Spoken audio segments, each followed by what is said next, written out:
আমন্ত্রণ জানাচ্ছি খেলাধুলা জগতের সদ্য পাওয়া আপডেট ভিডিওতে। কাঁধের চোটে মাঠের বাইরে সময় কাটাচ্ছেন তাসকিন আহমেদ।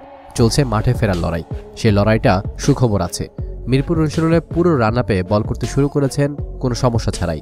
তাসকিনের আশা আসন্ন বিপিএল দিয়ে মাঠে ফিরতে পারবেন তিনি। কিন্তু আশার পিঠে আছে একটা হতাশা, যেটা আসলে গত কয়েক বছর ধরেই বয়ে বেড়াচ্ছেন বাংলাদেশ দলের এই পেসার। সেই হতাশা বারবার ডাক পেয়েও আইপিএলে খেলতে না পারার। মিরপুরে আজ সে কথাই আরও একবার বলছিলেন তাসকিন আহমেদ। আমাদের সাথে আলাপকালে তিনি বলেন, সবার ইচ্ছা থাকে বড় বড় ফ্র্যাঞ্চাইজি লিগগুলোতে খেলার। আমারও থাকে ফ্র্যাঞ্চাইজি লিগগুলো বারবার মিস করতে অবশ্যই ভালো লাগে না।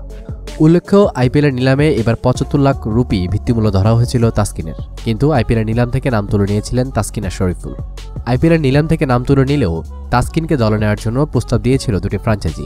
জানা গিয়েছে এই দুটি দল কলকাতা নাইট রাইডার্স এবং প্রীতি জিন্তার কিংস 11 পাঞ্জাব। তাদের প্রস্তাব পেয়েই বিসিবিতে আবারও যোগাযোগ শুরু করেন তাসকিন আহমেদ। আর এবার বিষয়টি দেখবেন বলে ইতিবাচক সাড়া দিয়েছে বাংলাদেশ ক্রিকেট বোর্ড। তাসকিন আক্ষেপ করে বলছেন, এই নিয়ে তিনবার সুযোগ এসেছে, বারবারই মিস হয়েছে। আশা করছি সবকিছু বিবেচনা করে বিসিবি এবার আমার পক্ষে পজিটিভ কোনো ডিসিশন দাঁড় করাবে। দর্শক, আপনি কি চান তাসকিন আহমেদকে আইপিএল খেলার জন্য ছাড়পত্র দেওয়া হোক? জানাবেন অবশ্যই কমেন্ট বক্সে। এতক্ষণ সঙ্গে থাকার জন্য আপনাকে জানাচ্ছি বিশেষ ধন্যবাদ।